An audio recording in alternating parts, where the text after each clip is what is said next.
The Tony Awards, Broadway's biggest night, now just weeks away. I'm Tamsen Fadal, so let's get started with taking a look at a few of the nominees.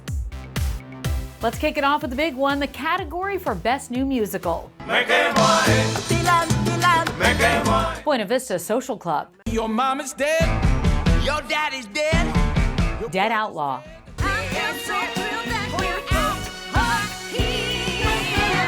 Death Becomes Her.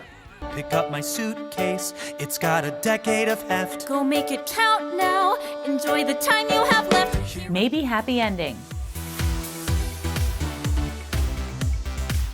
Operation Mincemeat. Up for Best New Play, English.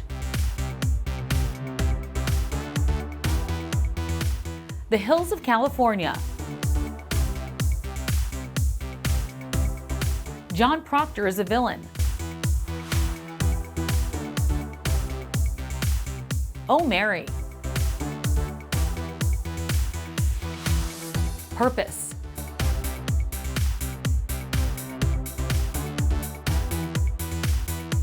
Here's the Best Musical Revival category. Floyd Collins. Gypsy. Pirates, the Penzance Musical. Sunset Boulevard.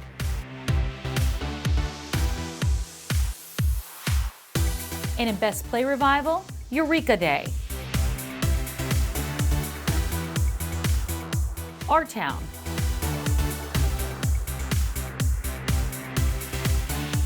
Romeo and Juliet.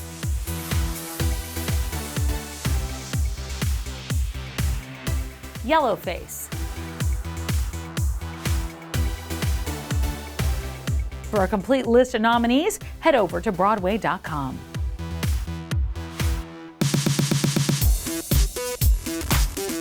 Broadway just got turned upside down because Stranger Things, The First Shadow, just celebrated its Broadway opening. It takes place 24 years before the start of the smash Netflix hit. We caught up with the stars on the carpet.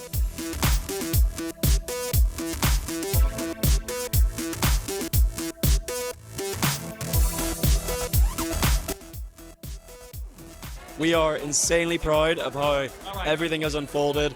I love this play so much. I think the storyline is so heartbreaking, so grounded in the mythology of Stranger Things. You can't help but be proud. I mean, this is a testament to everybody and the hard work we put in. And I just think that this year we've delivered, and everybody should come see it because we got lore, we got secrets, you know, but we also have a brilliant play with something that redefines what it means to put a play on a stage. It's been amazing meeting people this is their first Broadway experience, but sometimes their first time being in the Stranger Things universe, not having watched the show. And because it's the origin story, it welcomes you from day one. You don't need to know the series in order to enjoy this. Henry Creel is just a kid trying to get through high school. And, you know, some wild, spooky things happen in this small Indiana town. And, you know, there's some supernatural horror elements to it. And, you know, I think that that's something that not a lot of people have gotten a chance to see, particularly within theater, is true horror theater. You know, you get to meet all of the adults in the series as kids. We get to meet Henry Creel before he becomes a supernatural serial killer. And then you have Patty Newby, who is a new character, and she fits into the universe in a very important way, in a very specific way that I hope audiences really enjoy.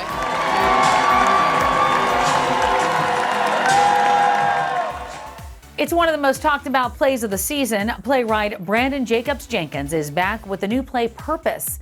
I had a chance to sit down with one of the stars, LaTanya Richardson Jackson. So I'm so thrilled. You know, I heard this play described as the perfectly written play.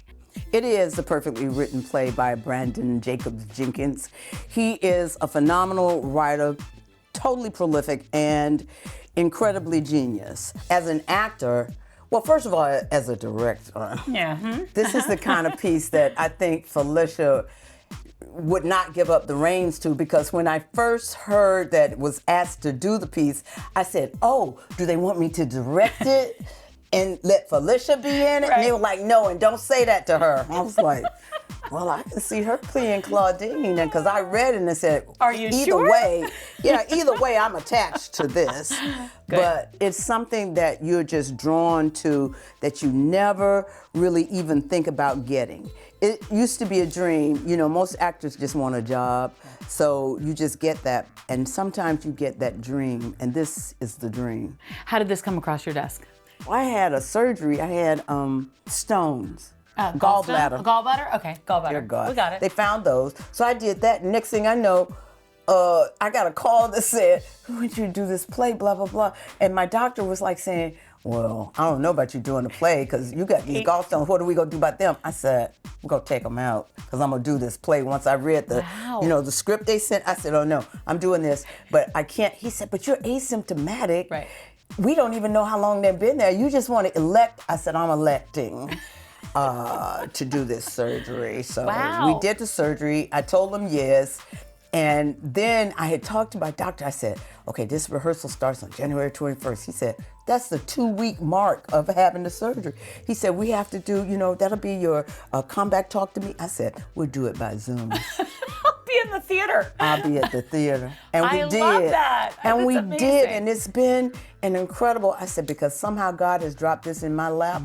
And my purpose is to be there. And how are you feeling about audience response? Because it just has to be The audience is incredible. Yeah. They are. They're so good. They're so inviting. The cast is incredible. The show is incredible. The writing is incredible. This is it. You're incredible. No, listen, thank you. This is the convergence of 3 great ideas, the playwright, the writer, and the cast. So, and then the audience comes in and provides a different dynamic for you. They're like the sounding board of everything that you have to give out. And they give it back to you, you know what I mean? You can feel the weight in the room. Want to see more of my interview? Head over to Broadway.com for an extended cut. Fresh off a Tony win, Jonathan Groff is back on Broadway in Just in Time. It's the opening night celebration of the life and tunes of Bobby Darin. We caught up with the stars at the opening. I was saying to Gracie in the dressing room, I don't know if I'm going to be able, this is too big. This has been 8 years, a dream that we had. I don't know if I'm going to be able to do the show. And then I came up in the elevator and I was like, let's go. And then Lea Michele and Sandy are at the center table. Dan Radcliffe is in the front row. Lindsay Mendez is at a table. Lynn and Pip are at a table. My parents are in row B. I felt like I would like died. If you don't want direct eye contact, don't come to Just in Time because we're giving you a lot of direct eye contact. But what they're really getting themselves into is, a friend came yesterday and she used this term. She called it a life respite for 2.5 hours. And I really think the show immerses you, partially because of our scenic design and the incredible staging and storytelling that Alex has done.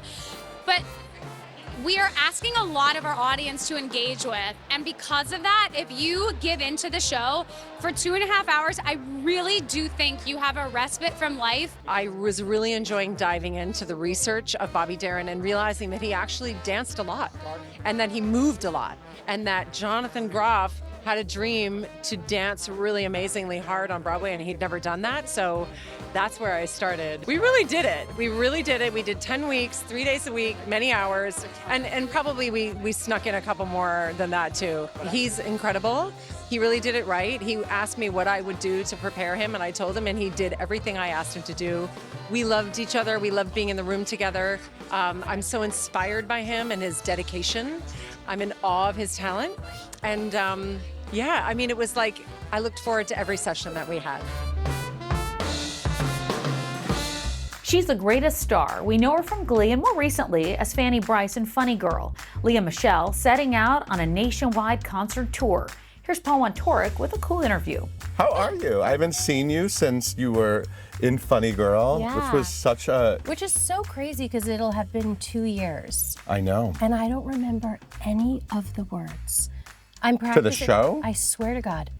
I'm practicing for my tour right now, and I was practicing Sadie Sadie last night, and I was like, what do I say? It's wild. I think just because the process of finding out that I was going to do the show, it all happened so fast, and I learned everything so fast. I also think that people had this conception or misconception that I knew every word to everything in Funny Girl, which I did some of the songs, but I'd never sung, music that makes me dance or Sadie Sadie, a lot of the material.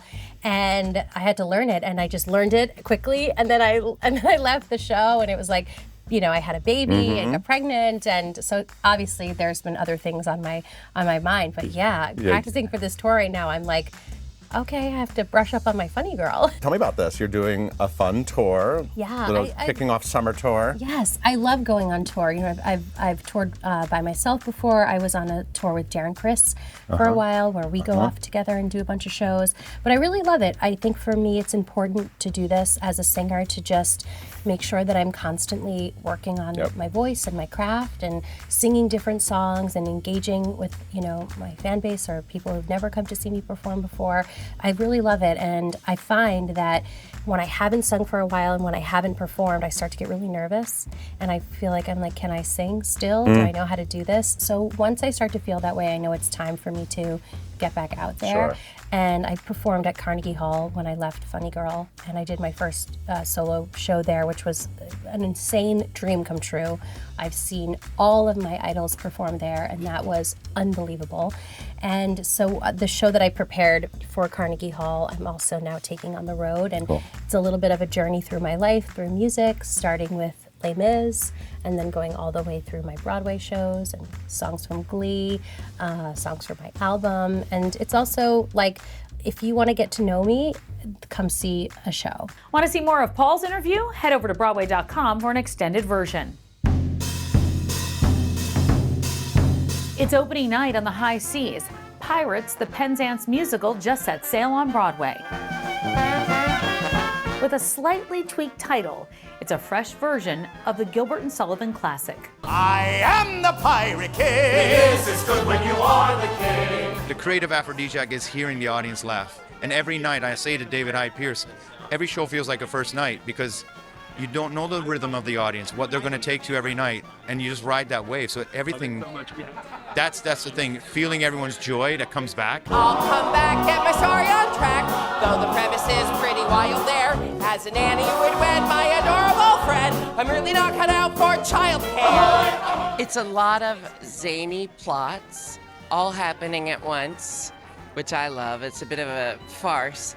And then it's got a beautiful message about how beautiful a diverse group of people can create a community. I am the very model of a modern major general. I've information, vegetable, animal, and mineral. I know the kings of England, and I quote the fights historical, from Marathon to Waterloo in order categorical. I've talked to 8-year-old kids. I've talked to 85-year-old, octogenarians and above, people who are very steeped in the music of Gilbert and Sullivan and very like, you shouldn't be messing with this. And they've all loved it. So we've got a huge age range, a huge people who've never seen this kind of stuff before and people who know it well. And they all seem to be just going crazy.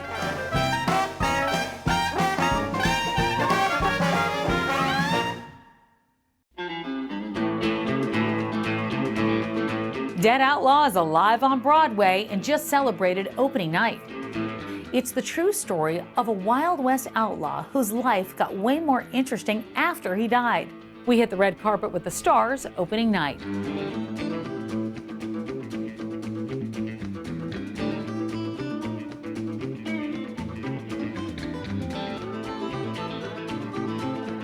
The true story stuck with me because it deals with all the stuff that I find fascinating about this country and about life in general. It deals with money, greed, death, fame, and it sort of gets a hook into you. It's makes you think about your own mortality in a sometimes in a very fun way and sometimes in a harrowing way. And this show is doing everything I wanted it to do from the beginning. Oh, it's so fun. I have one song that is just so cathartic. I get to tear the stage up and sing a crazy rock song, and it's a great way to get my New York City aggression out, It's I love the music. I never get sick of it.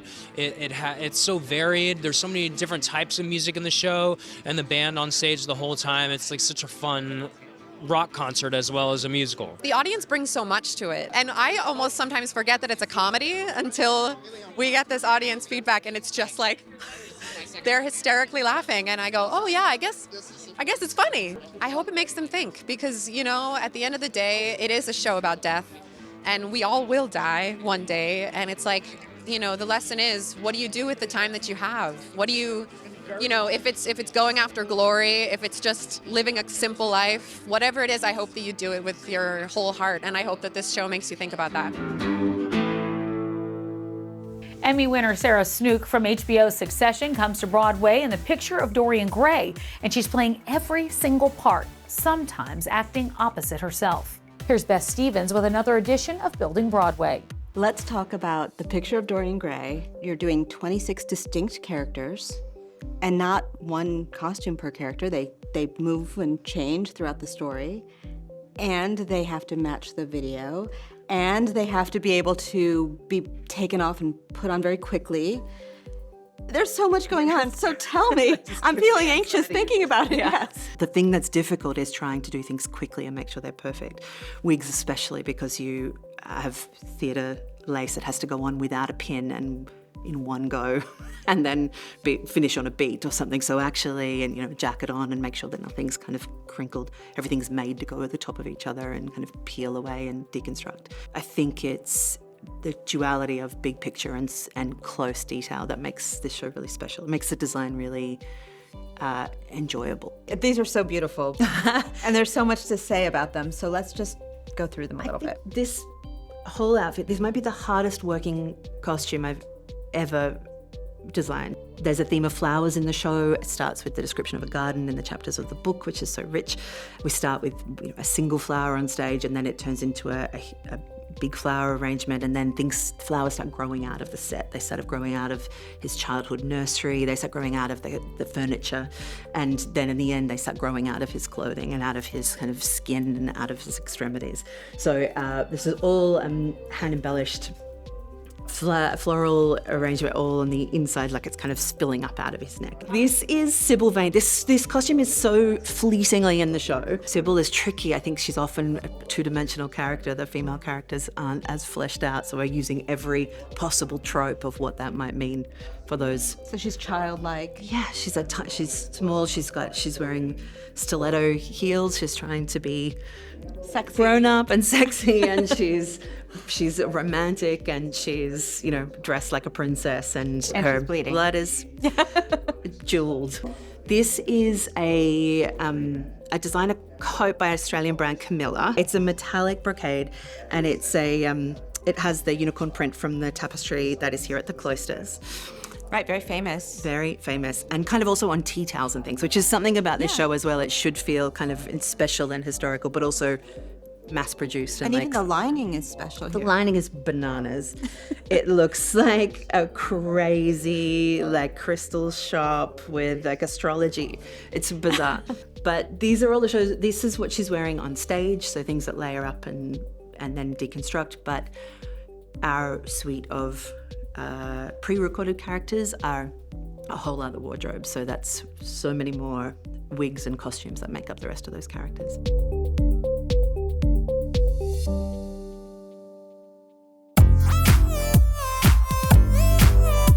Make It Work. Real Women Have Curves just opened on Broadway, the new musical based on the play that inspired the hit HBO movie.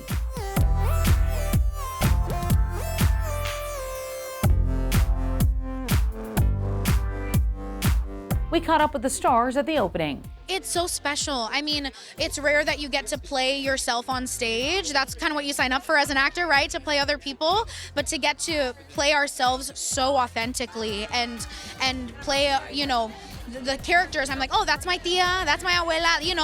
They feel so home. They feel so like home, all the characters in this story. So, I mean, it's so special and it feels so authentic to do. I mean, what a dream come true. I don't really fit into the world of what Broadway kind of used to be. So this is kind of a new thing, It's like, I don't sound like a Disney princess, but we're singing our things and we're sounding amazing. It's a historic moment, but you don't have to be Latina to relate to the story. I think that's something I love about this musical, that no matter your background, you've been daughter, you've been a son, you've been a mom, like you've been in family dynamics, and we all have dreams, and the show is about dreams. The audience's response has been absolutely electric. I really didn't expect that so many people who are not Latino would be crying and finding such deep personal connection to it. But the thing is, the specific is universal. You know, me as a Mexican woman, I relate to every story I see on Broadway, even something that's completely far away from the culture that I grew up with. So why not have other people come in and relate to our story? Broadway is still rumbling with the Tony Award-winning Best Musical, The Outsiders. Here's an exclusive musical performance from the Broadway.com studio. Little brother, sorry I failed you. I could not save you. No, I can't even save myself. Little brother, they cannot hurt you anymore. They cannot take anymore from me. If I ain't got you, then I ain't got nothing else.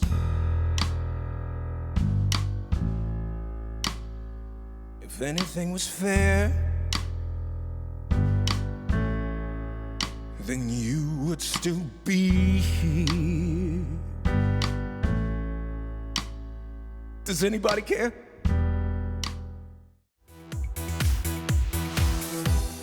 You're looking at the exclusive behind-the-scenes footage of a photo shoot with one of the stars of Sunset Boulevard, Tom Francis. He plays Joe Gillis, starring alongside former Pussycat doll Nicole Scherzinger. You can check out a cool interview with Tom alongside some killer photos over at Broadway.com. And of course, you can read all about Sunset Boulevard and pick up tickets to the show. And that's going to do it for us, but for tickets, or if you want to see extended cuts of all these interviews, head over to Broadway.com. And be sure to check out The Broadway Show Uncut, wherever you get your podcasts. I'm Tamsen Fadal, and this is The Broadway Show.